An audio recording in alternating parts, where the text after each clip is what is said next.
So how's everybody doing today? So I thought I would do a little bit different video here, and I want to see what would happen if we hooked a USB device to an iOS device. So I like to tinker with stuff, and if I get like an iPad or something like that, I'm like, what can I do with it? How can I hack it? So I got to thinking, can I hook USB to it? So first thing I got this. Simply USB to iOS Lightning port.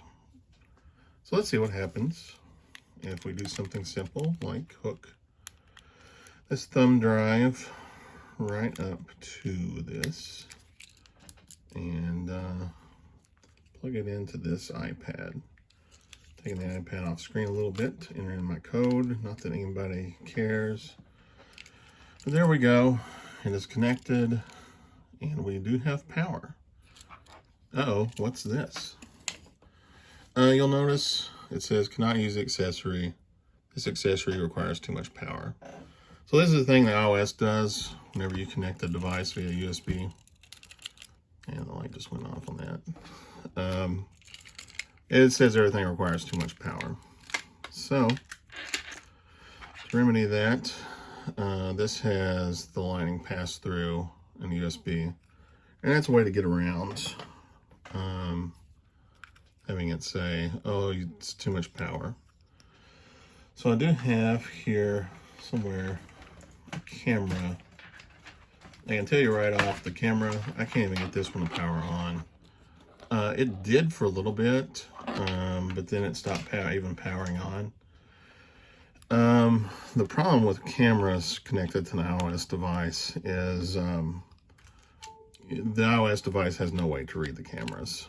So maybe at some point someone will develop an app to do that, but right now it's a no-go. So if I go here to Files, you'll see this thumbnail drive is called Ninja. And if I tap on that, it shows 2 file folders. And this just has, and that's all it shows, even though this thumb drive has like 30 or 40 file folders. It'll just read the ones that have text files. So still pretty limited, but it's got a little more use to it. So that's something, I guess. Other than that, I've got a third one here that's a little more handy because this has an HDMI port. And this actually is a very intriguing thing once you get the fiddling with it. So I've got right in front of me, there's a little travel screen. And I about knocked over my camera. That's okay. So if I point it to this screen here, this is a picture of my desk.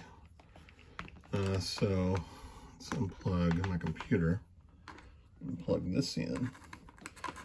I noticed when I first did this, it asked me if I wanted to trust this computer. So it reads external monitors as computers, which I guess is a limitation to the iOS. There we go. So I plug this in. Let me take a look at the monitor. There you go, look at that. It works. It does pretty well. This monitor isn't great resolution, but you can see it does pretty good. So I can scroll up, tap on the photo. So that's pretty cool. That's really it. It's pretty limited functionality that you get on these devices. And I'll show you what they look like again right quick, just so you can have a clear look here. If I can get this unplugged, it's a little. Oh. So this is the HDMI, and that's the Lightning pass-through. Don't make the mistake I did and just automatically assume it's USB Type-C. It's not.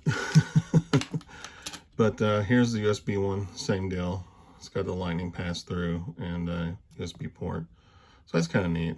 I keep hitting the camera. And these, do not recommend. You can't use them for anything legit, at least right now. Just a side note, I tried using a USB two-factor key with this, and it would read the two-factor key, but I couldn't actually get it to input. It had a thumbprint reader on it. So that's interesting.